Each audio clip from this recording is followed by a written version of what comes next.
Estamos.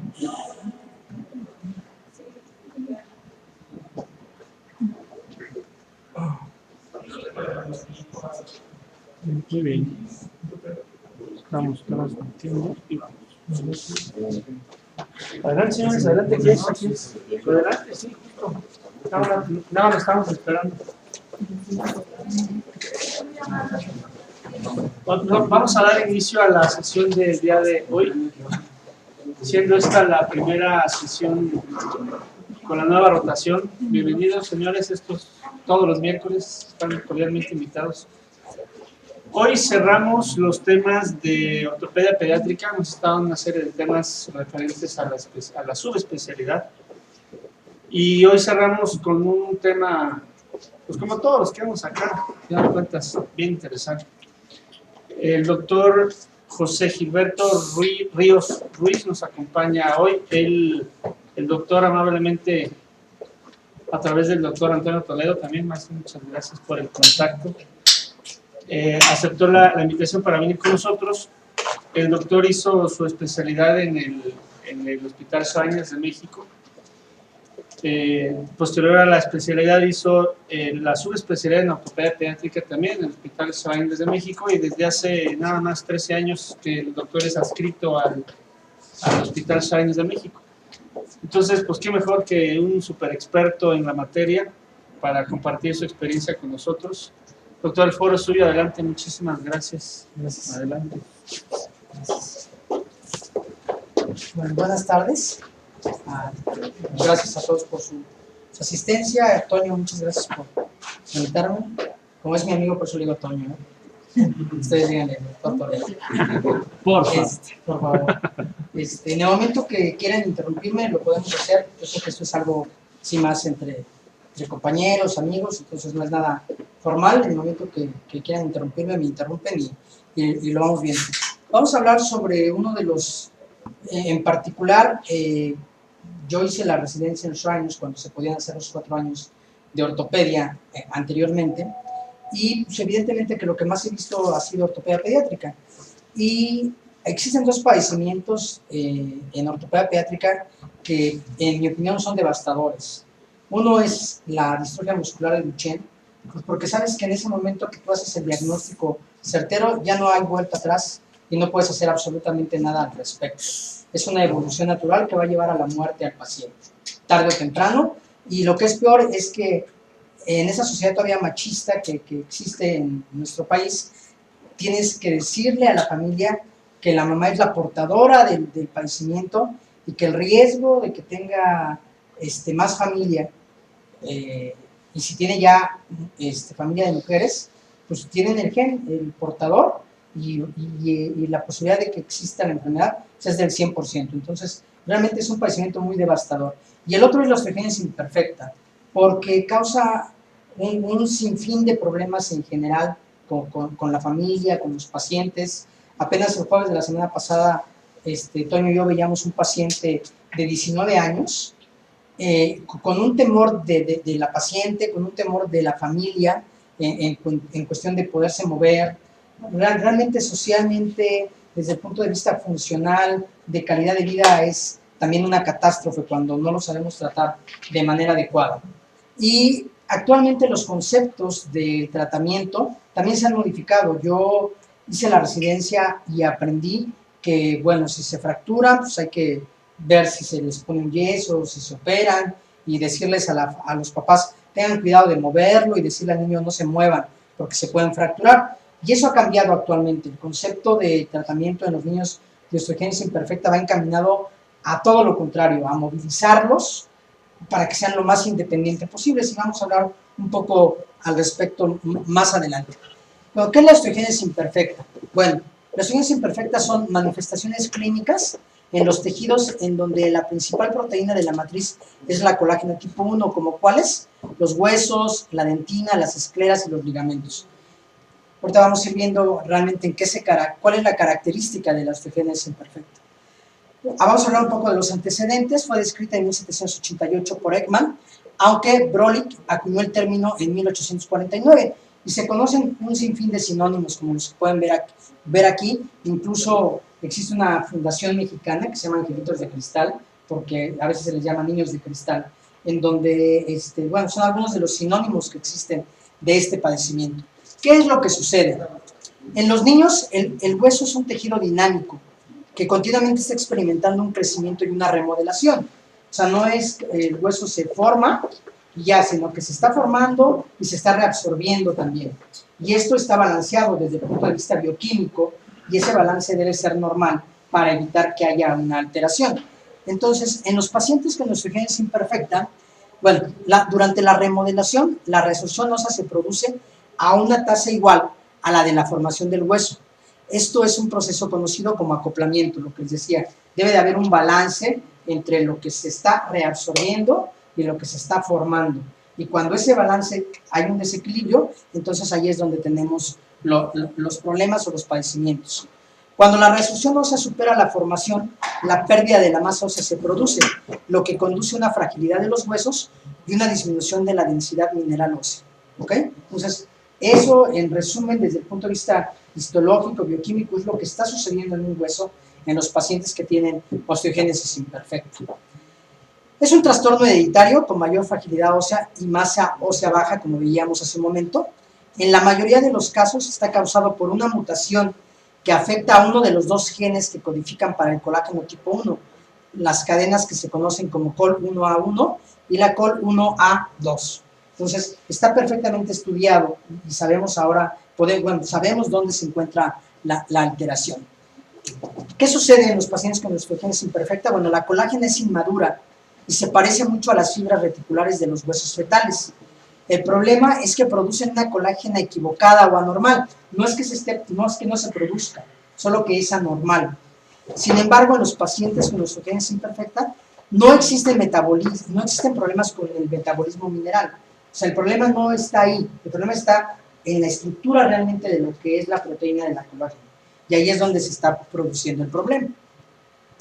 La prevalencia va de 1 a 15,000 nacidos vivos, dependiendo de la literatura que se revise, pero en lo general esa es la prevalencia.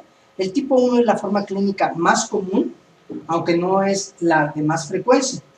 Y pues es también la más benigna, también afortunadamente.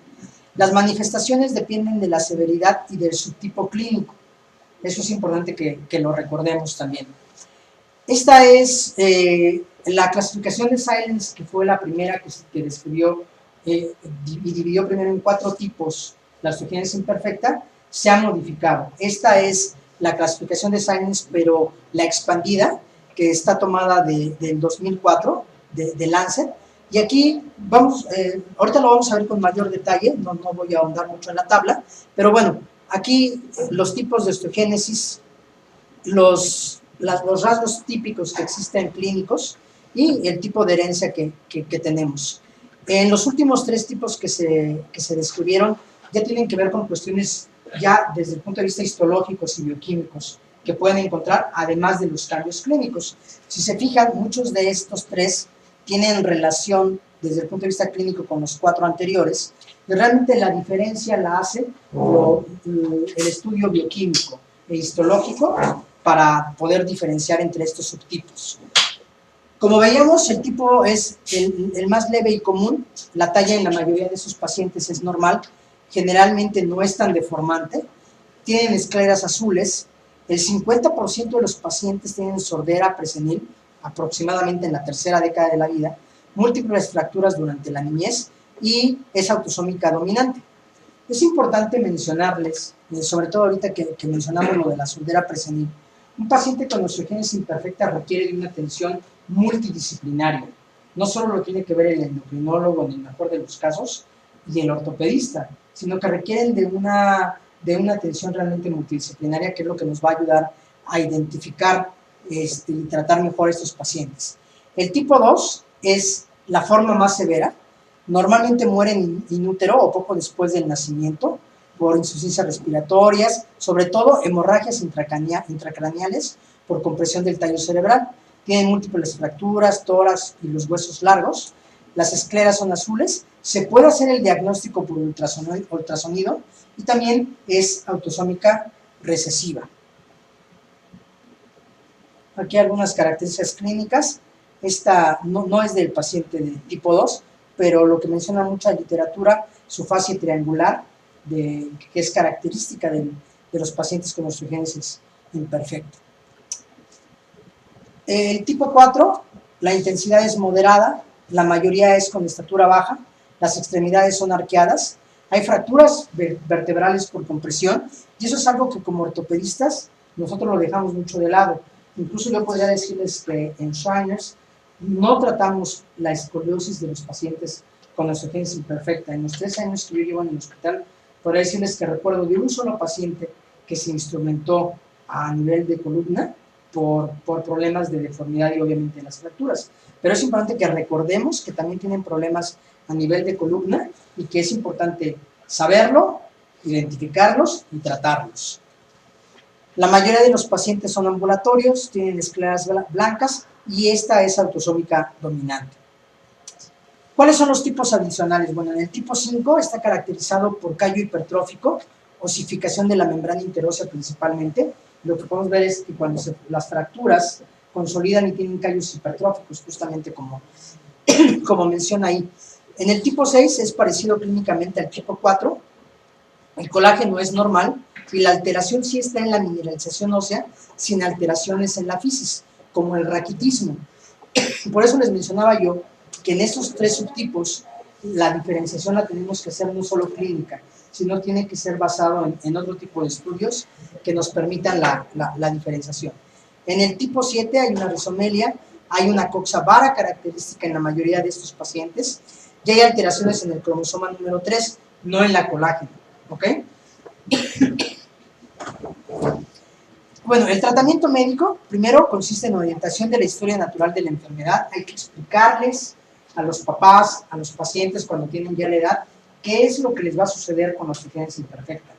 Hay que recordar que la frecuencia de fracturas, la recurrencia de ellas va a disminuir en el momento en el que lleguen a la madurez esquelética también, porque ese proceso que veíamos hace un momento que sucede en los niños, que es de reabsorción y deformación ósea, desaparece, ¿ok? Cuando terminan de crecer, ese procedimiento desaparece. Por consiguiente, las fracturas disminuyen. Esto es bien importante. No hay que inmovilizar, porque si inmovilizamos de más, lo que vamos a ocasionar es una osteopenia. Entonces, esta idea que se tenía antes de no moverlos, de no hacer ningún tipo de actividad física, ya no es algo que esté vigente actualmente. Al contrario, sabemos que entre más se muevan, van a tener mejores condiciones y más independiente. Existen en la actualidad programas de fisioterapia y existen una cantidad de artículos que hablan sobre cómo les va a los pacientes cuando nosotros damos una rehabilitación. Recuerden que el hueso también para que sea fuerte requiere de un estímulo y ese estímulo no necesariamente a veces es el de carga cuando caminamos en las personas que somos sanas. La contracción del músculo también ocasiona un estímulo en el hueso que lo fortalece, que lo va estimulando. Por eso es que a veces cuando tenemos pacientes que se fracturan normales, la primera parte del tratamiento, cuando no está indicado el apoyo de primera instancia, pues está el tratamiento de fisioterapia con ejercicios isotónicos, etc. Y eso nos permite que el paciente se vaya rehabilitando. Lo mismo sucede con los pacientes de fisioterapia. El Hospital Shriners de Montreal trabaja el doctor Fassier y es un centro que ha tenido mucho interés y lleva muchos años trabajando con los pacientes de osteogénesis imperfecta y se han desarrollado una serie de programas de rehabilitación muy interesantes. Cuando tengan la oportunidad, porque realmente en la charla de hoy no hablamos mucho relacionado a eso, y quieran investigar un poco sobre qué es lo que hay que hacer con los pacientes, hay programas para miembros superiores, para miembros inferiores, para cómo moverlos de cama. Vienen también una serie de aditamentos que se sugieren que se pueden acondicionar en casa, en el sanitario, para que los pacientes puedan acudir por sí solos, para que se puedan bañar, cómo se pueden también hacer algún tipo de aditamento para que se puedan cansar o incluso comer cuando tienen alteraciones o deformidades importantes de los miembros torácicos. Entonces hay que recordar que los pacientes con osteogénesis imperfecta no solo requieren tratamiento ortopédicos, sino que también requieren un tratamiento de fisioterapia y que actualmente tienen bastantes utilidades y hay una gama importante de ello. El uso de ortesis para optimizar la función son válidas, férulas para poderlos levantar y que tengan más fuerza de los miembros pélvicos. Aquí lo importante, como mencionaba hace un momento, es que este tipo de aditamentos nos sean de una utilidad para que se puedan ser más independientes, no que sean aditamentos que impidan movimiento o función, porque ahí lo único que nos van a ocasionar es atrofia muscular y por consiguiente una osteopenia, que aunado allá al padecimiento, pues nos va a causar más problemas y un riesgo importante desde el punto de vista de fracturas. Y quizás la parte más nueva que existe también en relación al tratamiento de los pacientes con osteogénesis imperfecta es el tratamiento médico, que desafortunadamente nosotros como ortopedistas dejamos de lado, primero, y lo que es peor, no lo sabemos, y entonces pues es más fácil por la ignorancia dejarlos de lado o no tratarlos o no referirlos con las personas adecuadas que tienen el conocimiento para el tratamiento médico de este tipo de padecimientos. También existe el tratamiento quirúrgico, que como ortopedistas pues es la parte que más hacemos, pero que no debemos descuidar que existen otras fases del tratamiento. ¿Cuáles son los objetivos del tratamiento quirúrgico? Bueno, maximizar la función. En ortopedia pediátrica hay una premisa en muchos padecimientos, y esa premisa es que el procedimiento quirúrgico que nosotros vayamos a hacer debe de tener un objetivo, y ese objetivo debe de ser lograr que el paciente sea más independiente de lo que ya lo es en el momento en el que tú lo vas a tratar. Y entonces eso debemos de tenerlo siempre en cuenta a la hora de decidir hacer un tratamiento quirúrgico. Obviamente disminuir la incapacidad, lograr independencia en actividades de la vida diaria, que es importante, permitir mayor grado de movilidad y una integración social lo más adecuada. Aquí es un poco de historia en relación al tratamiento quirúrgico, y bueno, aquí podemos ver diferentes autores que nos hablan en relación a lo que se hace quirúrgicamente, como desde Morel, la osteoplasia cerrada y colocación de clavos centromedulares de forma percutánea. Sophie y Miller, si ustedes recordarán, el tratamiento quirúrgico más utilizado en los pacientes con osteogénesis imperfecta es la técnica de Sophie, que consiste en hacer varios cortes al hueso dependiendo de donde se encuentran las deformidades, para alinearlo, hacer como un tipo de brocheta, y entonces colocar algún tipo de material de osteosíntesis intramedular que nos permita que éste se alinee. ¿Ok? Aquí, ¿cuál fue la diferencia de Sophie y Miller? Bueno, colocaron clavos intramedulares, pero que no eran expandibles. Bailey y Dubov hicieron colocación de un clavo expandible, clavos telescopados que crecen, y bueno, el clavo que quizás se le ha dado más publicidad, no porque sea el único ni el mejor, es el doctor Faciel y Duval, que les explicaba yo, se diseñó en el Hospital Shriners de Montreal y es donde se utiliza. Y ahorita vamos a ver algunos ejemplos de este clavo, pero bueno, ¿cuál es el objetivo? Bueno, es un clavo expandible, tiene un anclaje epifisiario o metafisiario con tornillos de esponjosa a nivel proximal y distal del segmento que nosotros vayamos a tratar. Tiene un sistema que es hembra y macho y que esto permite que vaya creciendo conforme el paciente vaya creciendo, y esto lo va a proteger de alguna manera de deformidades, aunque sí puede haber fracturas, no tanto de que no se vuelvan a presentar las fracturas.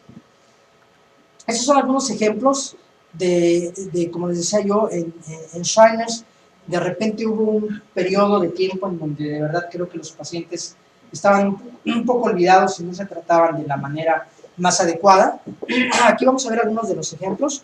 Vean el tipo de deformidades que van haciendo por el tipo de fracturas que van teniendo, malas alineaciones tanto en las proyecciones AP como en lateral. En este paciente se decidió, un problema que tienen los pacientes de osteogénesis imperfecta es que además de que son pacientes pequeños, además de la fragilidad ósea que ya tienen, son huesos muy pequeños y los canales intramedulares son muy pequeños también, y no existen muchos materiales de osteosíntesis que nos permitan introducir en esos canales pequeños y que tengamos una fijación adecuada. Nosotros, después de colocar clavos de Steinman, Kirchner, y ver cómo estos migran dentro del hueso y que realmente no tienen ninguna fijación, empezamos a utilizar clavos flexibles, los clavos de Syntex, de TENS, y en México sí podemos conseguir el 1.5 y el 2, que son los más pequeños, y en algunos pacientes tuvimos buenos resultados, pero bueno, este paciente es una fractura alta, evidentemente no era la mejor opción, se colocó injerto para tratar de lograr que fuera una sujeción adecuada. Aquí podemos ver parte de su evolución, ¿ok? Pero recordemos que no es la mejor opción el tratamiento con los flexibles. Este es otro paciente en donde ustedes pueden ver la deformidad que tiene a nivel proximal, y lo que se colocó fue un clavo. Este es el clavo de Fassier, es el clavo telescopado, tiene un tornillo como de esponjosa, podríamos decir, en la parte proximal y en la parte distal, que va en la epífisis, que se ancla a este nivel. Si ustedes pueden ver aquí, protruye la parte de lo que es la parte del macho, y conforme el paciente va creciendo, nosotros vamos viendo cómo aquí va alargándose y cómo va creciendo este hueso, y permite que el paciente tenga esa protección intramedular de forma permanente durante su crecimiento y que vaya mejorando. Aquí vemos otro ejemplo en una deformidad en la tibia. Vean cómo se deforma en varo aquí a nivel medial y distal, y en antecurvatum, porque hacen fracturas pequeñas pero frecuentes, y como no se alinean o no consolidan en forma adecuada, esto es lo que va permitiendo que haya deformidades severas. Se colocó un clavo de Fassier igual. Observen la fijación que existe a nivel proximal y a nivel distal. Observen cómo sale la parte de lo que es la parte del macho, y conforme el paciente va creciendo, aquí podemos observar hasta dónde llega la parte de la hembra, y conforme el paciente va creciendo, esta distancia obviamente se va a hacer más grande, y siempre va a tener ese clavo de manera intramedular, y lo va a proteger. Esta es una deformidad muy frecuente que hacen también los pacientes de osteogenesis imperfecta, por las fracturas que tienen a nivel proximal. Hacen algo que es una coxa vara por las múltiples fracturas, y esta es una técnica que se llama osteotomía valguisante con el mismo clavo de Fassier, en donde además de colocarlo de manera intramedular, con estos clavos se logra hacer una osteotomía valguisante para dejar un fémur no solo con una protección intramedular, sino también con una anatomía lo más normal posible. Se coloca un cerclaje, y bueno, aquí podemos observar este tratamiento con esta técnica de osteotomía valguisante, que nos va a permitir mejorar esas deformidades tan severas. Platicábamos hace un momento de la escoliosis que presentan también estos pacientes, y la presentan también por las fracturas vertebrales que tienen. Y bueno, aquí nos menciona, por ejemplo, las ortesis son inefectivas porque se van presentando las fracturas, y obviamente va progresando la deformidad, y no nos sirven. Y tenemos un riesgo también con estas. A veces son tan fijas o tan duras que pueden provocar fracturas costales, que podrían condicionarnos complicaciones más importantes. Obviamente todos los pacientes deben de ser estudiados, individualizados, y ver si son candidatos realmente a hacer una instrumentación posterior.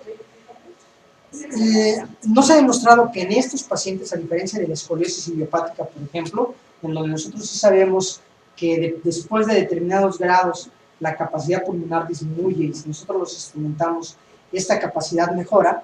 Aquí no está completamente demostrado que realmente pueda funcionar, ¿ok? El alto índice de complicaciones que tienen los pacientes de osteogenesis imperfecta al operarlos de la columna es también, de por sí son huesos que a la hora de que nosotros hacemos una osteotomía de alineación del fémur o de la tibia, sangran bastante. Bueno, a nivel de columna esto también es más importante, dependiendo del sistema que se utilice. Ahorita vamos a ver algunos ejemplos. Bueno, uno sobre todo, a mí me tocó el paciente que les decía yo, se instrumentó con sistema de Luque, que ustedes sabrán es con alambres, y el alambre lo que hace al final también por las solicitaciones y las cargas es que rompe la lámina, y entonces se desangra el material. Pues por eso es importante también checar cómo vamos a tratar a estos pacientes. Y obviamente pseudoartrosis que nos ocasiona en el sitio en donde se realiza el tratamiento. Lo que sabemos ahora es que si vamos a tratar la columna, porque hay deformidades importantes, debemos de hacer un tratamiento prequirúrgico con medicamentos, que vamos a hablar más adelante un poquito de ello, y alguna suplementación con metilmetacrilato. que se ha demostrado que funciona. Recientemente tuvimos la oportunidad de ir al Hospital Shriners de Montreal, y allá obviamente, les digo, es un centro especializado y tienen muchos pacientes de insuficiencia imperfecta, y sí están tratando la escoliosis en los pacientes, y vean, son instrumentaciones largas, pero con tornillos lo que están realizando, a diferencia de lo que hacíamos aquí, o lo que me tocó llegar a ver a mí, que eran con sistema de Luque, que es con alambre, o con sistemas como Moss Miami, que son ganchos sublaminares, y que realmente las solicitaciones son importantes, y el hueso es tan de mala calidad que lo que hace es que rompe las láminas, y entonces el sistema deja de funcionar.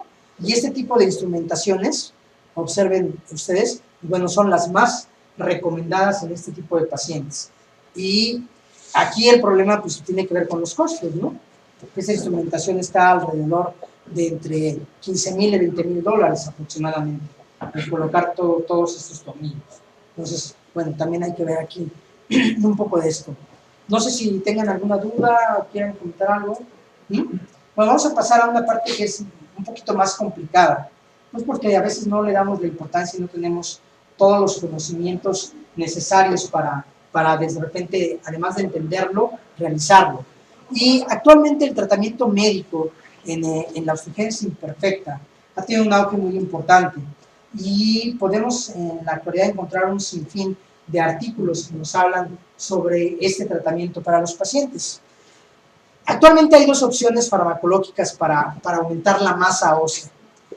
La primera implica una creciente actividad osteoblástica con análogos de la hormona paratiroidea, y en segundo, la disminución de la actividad osteoclástica, como los bisfosfonatos. Entonces, aquí es importante ver qué es lo más indicado para los pacientes con osteogénesis imperfecta. Los análogos de la hormona paratiroidea que estimulan la actividad osteoblástica se han utilizado principalmente para la osteoporosis en adultos. Sin embargo, en los niños está contraindicada debido a su potencial para causar osteosarcoma en pacientes con fisis abiertas. Por eso es que ese primer grupo de medicamentos en los pacientes con osteogénesis imperfecta no se deben utilizar. Es importante que sepamos que existen, pero que los pacientes con osteogénesis no se utilizan. En un metaanálisis, aquí está la referencia para los que quieran después revisarlas con más detalle, el uso de los bifosfonatos en osteogénesis imperfecta mostró evidencia de un incremento significativo en la densidad mineral ósea, ya sea de forma oral o intravenosa. Esto no quiere decir que se curan los pacientes. Como dice aquí el estudio, solo se evidenció que había un incremento en la densidad mineral ósea. ¿Qué son los bifosfonatos? Bueno, los bifosfonatos son potentes inhibidores de la reabsorción ósea, reducen el reclutamiento y la actividad de los osteoblastos. Con esto disminuyen el recambio óseo, que si recuerdan, platicábamos al principio, que lo que sucede desde el punto de vista bioquímico es que lo que se está reabsorbiendo en relación a lo que se está formando no está nivelado, y entonces ahí es donde nos está dando los problemas clínicos y bueno, de la enfermedad. Bassett y colaboradores fueron los primeros en demostrar el uso de los bifosfonatos en niños en pacientes con miositis osificante. Y aquí viene la referencia. Este es uno de los primeros artículos que habla sobre ellos desde 1969. Entonces tampoco es algo nuevo. De repente hay cosas que se quedan guardadas, olvidadas, o que no se les da el seguimiento, y que de repente se van retomando, como esto que estamos viendo ahora, aunque ya se habían estudiado, a lo mejor no de la manera en la que se estudian ahora. Un ensayo aleatorio pequeño informó que la terapia oral aumenta la densidad, pero disminuye también la incidencia de fracturas de los huesos largos. Aquí vamos a hablar un poco en relación a qué terapia es la mejor, si la oral o la intravenosa, como veíamos que existen en este grupo de medicamentos. Dice, los bifosfonatos orales se absorben mal, con una biodisponibilidad que va en menos del 5%, y tiene mucha relación con la alimentación y las bebidas, incluidas el agua mineral, que reducen aún más su absorción. Entonces son medicamentos que se deben de tomar en ayuno. Después de haberse ingerido, debe pasar un cierto tiempo para que podamos volver a consumir algún tipo de alimento, porque si no, entonces la biodisponibilidad es es muy poca. Del 20 al 80% de lo que se pudo absorber se adhiere al hueso y permanece de 1.5 a 10 años dentro del hueso en el que se absorbió. Otros estudios observacionales sugieren que la terapia intravenosa con el pamidronato tiene un efecto benéfico. ¿Cuáles fueron esos beneficios que se reportaron? Bueno, incluyeron la mejora de la masa ósea, como ya veíamos, la mejora de la fuerza muscular, la remodelación de las deformidades vertebrales, menos fracturas de huesos largos y una mejor movilidad. Y eso tiene una relación directa. Veíamos hace un momento, si nosotros tenemos músculos fuertes, pues vamos a tener mayor movilidad y vamos a tener huesos también fuertes. Los pacientes que tienen osteogénesis imperfecta tienen el problema de que sus huesos no son fuertes. Y al no ser fuertes, obviamente tienen, por el riesgo a las fracturas, tampoco se mueven. Entonces es un círculo vicioso, en donde el músculo también es más débil, se vuelve débil, y entonces nos ocasiona que el hueso sea también más débil. Entonces, en estos pacientes lo que se ha visto cuando utilizas es que en el momento en el que tú también mejoras un poco la fuerza muscular, tú también mejoras el movimiento y por consiguiente mejoras que estos huesos sean un poco más fuertes. También, y no tiene que ver necesariamente con el metabolismo del hueso, sino con la biomecánica del organismo y la movilidad que tiene que ver y la cinemática de la parte de la que estemos hablando. Aquí hay una serie les menciono aquí de los artículos más recientes que tuve oportunidad yo de revisar para poder hacer esta plática que tenemos preparada desde el año pasado, y allí actualizamos algunas cosas con la visita reciente que hicimos. Pero bueno, aquí Glorex lo que hizo es usar el pamidronato en 30 niños de entre 3 y 16 años con osteogénesis imperfecta grave, con una duración del tratamiento de 1.3 a 5 años. 15 de ellos recibieron 1.5 miligramos por kilo por ciclo de infusión durante un año, después de lo cual se aumentó la dosis a 3 miligramos por kilogramo por ciclo. Los otros 15 pacientes solo recibieron 3 miligramos por kilo por ciclo durante todo el estudio. En ambos grupos, los ciclos de infusión fueron de 3 a 4 horas diarias, dependiendo del grupo en que se encontraban, y esto se aplicó cada 6 meses. El tratamiento intravenoso está indicado cada 6 meses en los pacientes. ¿Ok?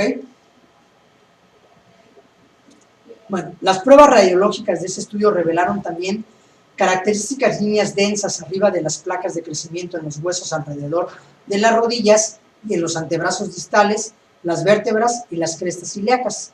Los espacios regulares entre las líneas correspondían a tiempo entre los ciclos, lo que indica el crecimiento óseo continuo.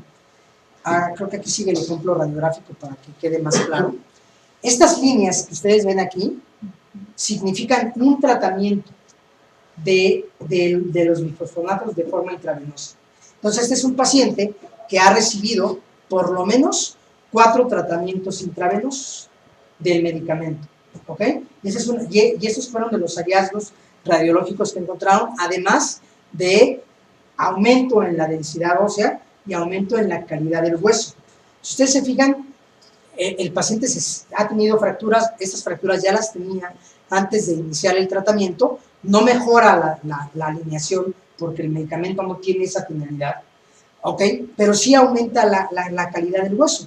Y es importante entonces ustedes cuando vean pacientes con osteogénesis imperfecta y que vean estas líneas características, bueno, son pacientes que están teniendo un tratamiento realmente con bisfosfonatos.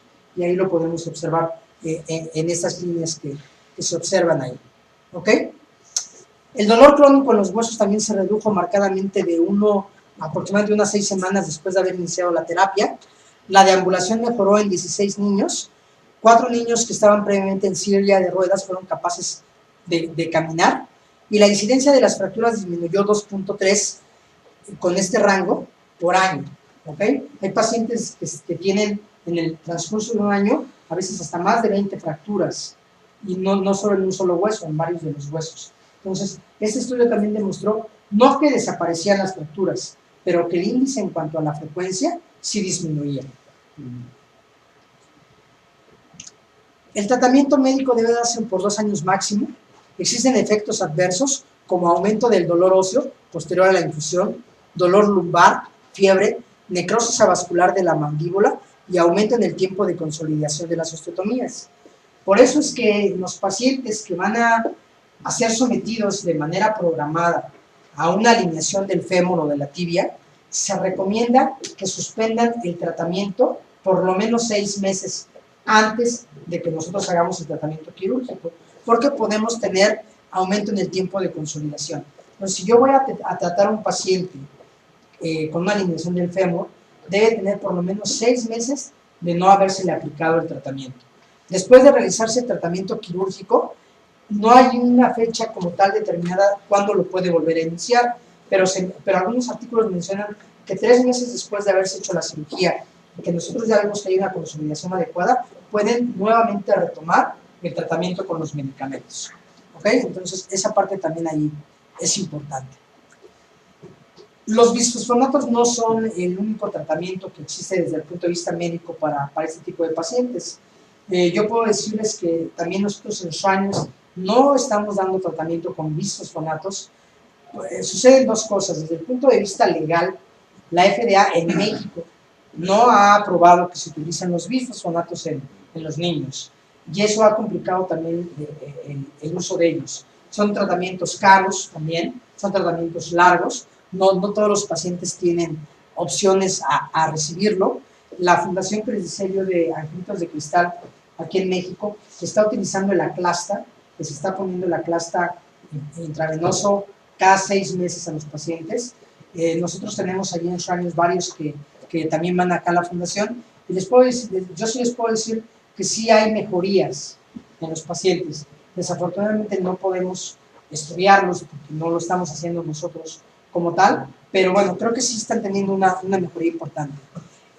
Nosotros tenemos en el hospital un servicio que es interconsultante de endocrinología, que en este caso es el doctor Blanco que está a cargo de él, y él está utilizando otro tipo de tratamientos como hormona de crecimiento, vitamina D y calcio, vitamina C, esteroides anabólicos, y bueno, están siendo valorados a través periódicamente con densitometrías óseas, en donde sí se ha visto una mejoría en este tipo de pacientes también. Y por último, esto, ¿no? Que es a lo que todos quisiéramos llegar en todas las enfermedades, lo que quizás sea el resultado, que mejor resultado nos llegue a dar en algún tiempo, ¿no? Que es la terapia génica, en donde lo que se está haciendo experimentalmente son estimulación de la síntesis de colágena y el reemplazo de los genes defectuosos que ya tenemos identificados y que sabemos que nos están causando la enfermedad y que nos pueden ayudar a mejorar este tipo de enfermedad. Finalmente, ¿qué debemos de mencionar de la osteogénesis imperfecta? Antes de pasar a esta parte que es la parte de los medicamentos y demás, primero debería de decirles que es bien importante que cuando ustedes tengan un paciente con osteogénesis imperfecta, traten de cambiar el chip que tenemos incluso como médicos nosotros, que tienen los pacientes y que tienen los familiares, en donde son pacientes frágiles y que no se deben de mover y por consiguiente no hacer ningún tipo de actividad que los haga independientes, porque realmente en la actualidad eso nos causa más problemas. Son pacientes que sí tienen una enfermedad, que tienen un riesgo de fractura, pero que si nosotros desde pequeños los estimulamos desde el punto de vista de fisioterapia, de rehabilitación, los hacemos pacientes que pierdan ese miedo, que tengan músculos fuertes, vamos a tener una mejoría en su independencia. Y eso nos va a ayudar mucho a que tengamos pacientes que estén más adaptados al entorno social. Todos los tratamientos con medicamentos sabemos que sí tienen un incremento significativo de la densidad mineral ósea, ya sea de forma oral o intravenosa. Durante el primer año de tratamiento se logra la mayor ganancia, lo cual sugiere la posibilidad de implementar tratamientos cortos y repetidos, aunque realmente no hay estudios que lo demuestren, pero sí sabemos que la mayor ganancia en el aumento de la densidad mineral ósea es en el primer año del tratamiento, no en los años subsiguientes o en el subsiguiente, que es lo que está indicado. La disminución en la incidencia de fracturas se ha reportado en artículos que van desde el 14 hasta el 31%.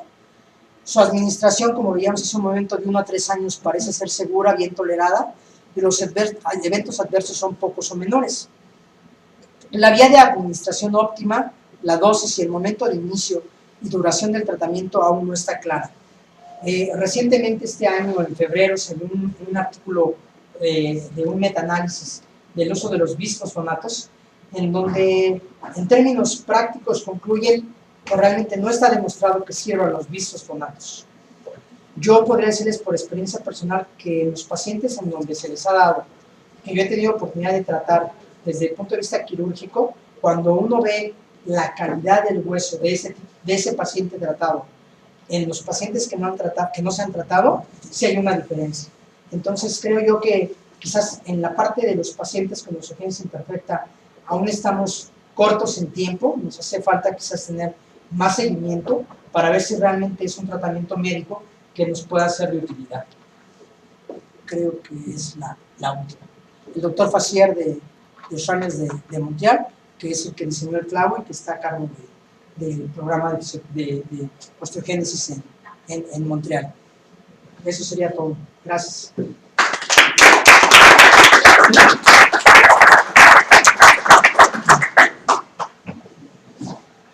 ¿Algún comentario, señores? ¿Pregunta, duda? Aprovechamos que está el doctor acá. Bueno, pues ante todo, felicitarlo. Es una plática de muy buen nivel académico.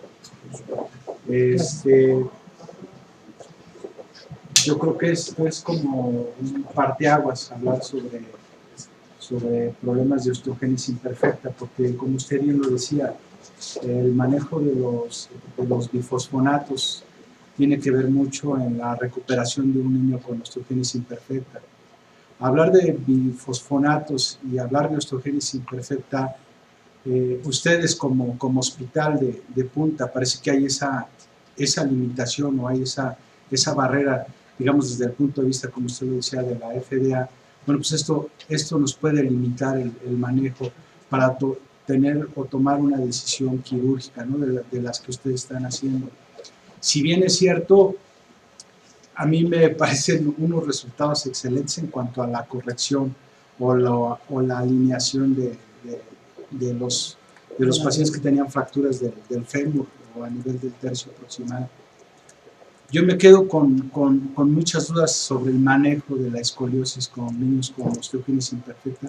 Yo creo que este debe de ser otro cocimiento aparte. Esta es otra sección especial. Son criterios diferentes. El instrumentar a un niño con osteogénesis imperfecta, como lo vimos en esa diapositiva, creo que se requieren de otros criterios de seleccionar bien a este tipo de pacientes, porque tan solo el hecho de poner esos implantes rígidos ante una osteogénesis imperfecta, pues obviamente sí corriges las curvas, sí modificas el balance, sí corriges la capacidad pulmonar, pero también te puede restringir la capacidad axial o la capacidad sagital de ese segmento. Creo que hay otros implantes que ya vienen dinámicos, o hay como el Dynasis, que son sistemas a base de ligamentos que le podrían dar mejor estabilidad, sobre todo a este tipo de niños, pero yo creo que sí vamos sobre ese mismo camino. Pero bifosfonatos y cirugía me parece interesante, porque ya se han manejado mucho los bifosfonatos en pacientes, sobre todo para evitar las fracturas, sobre todo en pacientes que tienen cáncer o los que van a desarrollar un problema metastásico. Entonces se empiezan a manejar los bisfosfonatos en México, sobre todo para pacientes adultos, y bueno, pues han mejorado mucho esto, pero hablar en niños o hablar en este tipo de temas tan delicados que ustedes están manejando, en donde ustedes están incidiendo en el manejo de los bifosfonatos, o usted lo está manejando a nivel privado, o ya tienen ustedes los protocolos bien establecidos para hacer este tipo de tratamientos quirúrgicos, y sobre todo ustedes que están manejando en escoliosis ahí en el Reines con el doctor Cardoso, ¿no? Que es un experto en cirugía de escoliosis. Sí, aquí hay varias cosas, doctor. Gracias por su comentario. Primero, realmente yo no soy experto en escoliosis, a Dios gracias. Pero lo que les mencionaba yo al principio, realmente sí debo, a lo mejor penosamente, reconocer que a pesar de que somos un hospital subespecialista en ortopedia pediátrica, el grupo de pacientes de osteogénesis imperfecta estaba abandonado, de alguna manera, por decirlo así, en todo. en todo. Y llevamos unos 3 años, quizás a lo mucho 4 años, que se ha retomado por intereses personales de algunos de nosotros, el tratarlos a este grupo de pacientes. En relación a la columna, le decía yo que recordaba solamente un paciente tratado con osteogénesis imperfecta de escoliosis. Creo yo que el doctor Cardoso no ha estado muy interesado en este grupo de pacientes en particular, y quizás por eso los hemos abandonado un poco también. Si se habían abandonado en general en la parte de la columna, están un poco más abandonados. No se les está haciendo realmente nada en la actualidad. Esa diapositiva que les enseñaba yo hace un momento de toda la instrumentación, a mí me impactó ahora que yo fui, porque no había visto que se hiciera, y menos en un paciente de osteogénesis imperfecta. Por eso fue que la pude fotografiar y tenerla aquí como presentación para la charla que tenemos de osteogénesis. Como dice usted, no solamente es instrumentar al paciente por instrumentarlo, hay que ver muchas cosas que conllevan la instrumentación. Sí hay artículos que hablan específicamente ya sobre qué es lo que hay que hacer en osteogénesis imperfecta en relación a la columna. Es una forma que hacen allá. No puedo yo decir si es la mejor o la peor, pero bueno, lo que sí debemos de saber es que si tienen problemas de columna los pacientes de osteogénesis imperfecta, hay que identificarlo y hay que ver cuál es la mejor manera de tratarlo. Como dice el doctor, creo que nuestro hospital y cualquier hospital que vea este tipo de padecimientos debe de iniciar un camino hacia ver cuál es el más conveniente y el correcto para tratarlos a estos pacientes. El otro comentario en relación al tratamiento médico, les mencionaba yo que nosotros en Shriners no estamos usando los bisfosfonatos por esa parte legal de la FDA que no lo tiene aprobado, y la otra que tiene que ver con costo también. El hospital, aunque se subsidian muchas cosas, porque al paciente se le da, los que no lo conocen o no saben muy bien el funcionamiento del hospital, el hospital le da todo al paciente, el paciente no paga un solo peso, pero esa parte quizás se tenga que protocolizar, como bien dice usted, y poder implementar y poder pedir el recurso para poder hacerlo. Actualmente el doctor Blanco, que es el endocrinólogo interconsultante del hospital, es quien ve a este grupo de pacientes, pero se les está dando otro tipo de tratamiento que no son bisfosfonatos, que es con lo que se cuenta en el hospital, que es la hormona de crecimiento, calcio, vitamina D, vitamina C, etc. Él tiene un protocolo desde ese punto de vista médico con estos pacientes. La verdad es que desconozco la periodicidad en lo que lo hace, pero todos llevan un control de densitometría ósea pre al tratamiento y posterior al mismo. Desde el año pasado nosotros hemos empezado a acercarnos con él, porque decía yo, desafortunadamente como ortopedistas esa parte médica a veces la dejamos de lado, pero creo que es importante que nos involucremos, porque es importante que conozcamos qué se les está haciendo a nuestros pacientes o de qué manera pueden mejorar más. Entonces nos hemos acercado a él un poco para en conjunto empezar a protocolizar cosas y a realizar cosas en conjunto de manera prospectiva para ver cómo pueden mejorar estos pacientes. Pero en este momento no les estamos dando en el hospital bisfosfonatos a los pacientes con osteogénesis imperfecta. Solo conozco yo de 2 lugares donde se les está dando, que es esta Fundación de Angelitos de Cristal y el Instituto Nacional de Pediatría.